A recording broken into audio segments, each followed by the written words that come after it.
Hotel ಸ್ಟೈಲಲ್ಲಿ ಕ್ರಿಸ್ಪಿಯಾದ ಉದ್ದಿನ ವಡೆ ಹೇಗೆ ಮಾಡೋದಂತ ನಾನು ಹೇಳಿಕೊಡ್ತಾ ಇದ್ದೀನಿ. ಈ ಗ್ಲಾಸಲ್ಲಿ ನಾನು 1.5 ಗ್ಲಾಸ್ ಉದ್ದಿನಬೇಳೆಯನ್ನು ತಗೊಂಡಿದ್ದೀನಿ. ಅದನ್ನು ನೀರಿನಲ್ಲಿ ನೆನೆಸ್ತೀನಿ. 5 ರಿಂದ 6 ಗಂಟೆ ಕಾಲ ನೀರಿನಲ್ಲಿ ನೆನೆಸ್ತೀನಿ. ನೆಂದಾಗಿದೆ. ಈಗ ನಾನು ಅದನ್ನು ತೊಳೆದು ತಗೊಂಡಿದ್ದೀನಿ.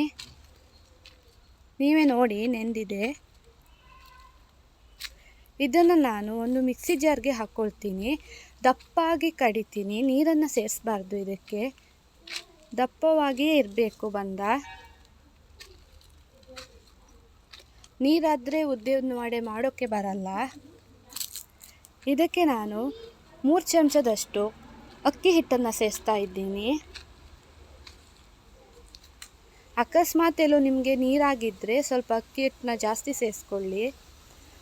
ಸ್ವಲ್ಪ ಹಸಿಮೆಣಸಿನ್ಕಾಯಿ, ಶುಂಠಿ, ಕರಿಬೇವು ಸೊಪ್ಪನ್ನು ಹಾಕ್ಕೊಳ್ತೀನಿ. ಹೆಚ್ಚಿಟ್ಟ ಕಾಯಿನೂ ಅದಕ್ಕೆ ಸೇರಿಸ್ಕೊಳ್ತೀನಿ. ಒಳ್ಳೆ ಕ್ರಿಸ್ಪಿಯಾಗಿ ಬರುತ್ತೆ ಇದು. ರುಚಿಗೆ ತಕ್ಕಷ್ಟು ಉಪ್ಪನ್ನು ಸೇರಿಸ್ತೀನಿ ನಾನು. ಸೇರಿಸಿ ಚೆನ್ನಾಗಿ ಮಿಕ್ಸ್ ಮಾಡ್ಕೊಳ್ಬೇಕು. ರುಚಿಯಾಗಿರುತ್ತೆ. ಹೋಟ್ಲಲ್ಲಿ ಹೇಗೆ ತಿಂತೀರ ನೀವು ಉದ್ದಿನ ವಡೆ, ಹಾಗೇ ಇರುತ್ತೆ ಇದು. ಏನು ಮಾಡೋದೇನು ಕಷ್ಟ ಇಲ್ಲ. ತುಂಬ ಸುಲಭವಾಗಿ ಮಾಡ್ಬೋದು.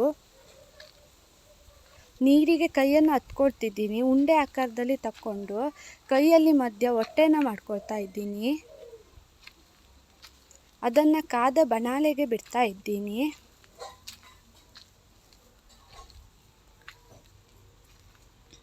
ನೀವೇ ನೋಡಿ, ಚೆನ್ನಾಗಿ ನೊರೆ ಬರ್ತಾ ಇದೆ. ಕೆಲವರಿಗೆ ಪಾಪ ಶೇಪ್ ಬರಲ್ಲ. ಬರ್ದಿದ್ರೂ ಏನು ತೊಂದರೆ ಇಲ್ಲ ಫಸ್ಟ್ ಟೈಮ್ ಮಾಡುವಾಗ. ಇದು ಗೋಲ್ಡನ್ ಬ್ರೌನ್ ಬರುವವರೆಗೆ ಫ್ರೈ ಮಾಡ್ತೀನಿ.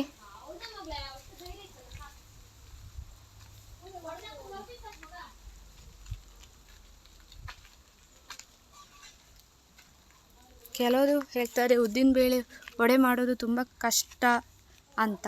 ಆದರೆ ಇದೇನು ಕಷ್ಟ ಇಲ್ಲ. ಟ್ರೈ ಮಾಡಿದ್ರೆ ಎಲ್ಲದೂ ಸುಲಭವಾಗಿರುತ್ತೆ. ಈಗ ನೋಡಿ ಗೋಲ್ಡನ್ ಬ್ರೌನ್ ಬಂದಿದೆ. ತಗೊಳ್ತಾ ಇದ್ದೀನಿ ನಾನು.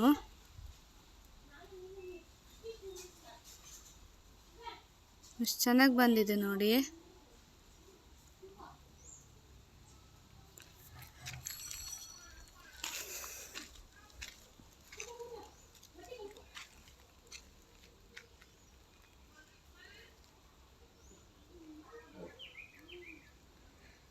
ಇದನ್ನು ಮುರ್ದು ತೋರಿಸ್ತೀನಿ ನಿಮಗೆ. ಎಷ್ಟು ಕ್ರಿಸ್ಪಿಯಾಗಿದೆ ನೋಡಿ.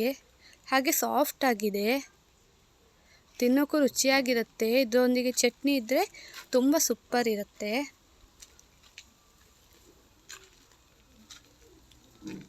ನನ್ನ ಚಾನಲ್ನ ಹೊಸದಾಗಿ ನೋಡ್ತಾ ಇರೋರು ಸಬ್ಸ್ಕ್ರೈಬ್ ಮಾಡಿ, ಬೆಲ್ ಐಕನ್ನ ಕ್ಲಿಕ್ ಮಾಡಿ, ಲೈಕ್ಸ್ ಮಾಡಿ, ಶೇರ್ ಮಾಡಿ, ಕಮೆಂಟ್ ಮಾಡಿ.